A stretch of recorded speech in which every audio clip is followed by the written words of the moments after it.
স্বয়ম্বর করিস না আয়োজন ভক্তর দাদাই সেই স্বয়ম্বর সভালৈ আমাকো কৰিছে নিমন্ত্ৰণ বহু ৰজা মহাৰজা দেৱতা দানৱ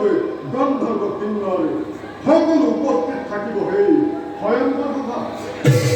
গতিকে বিদৰ্ভ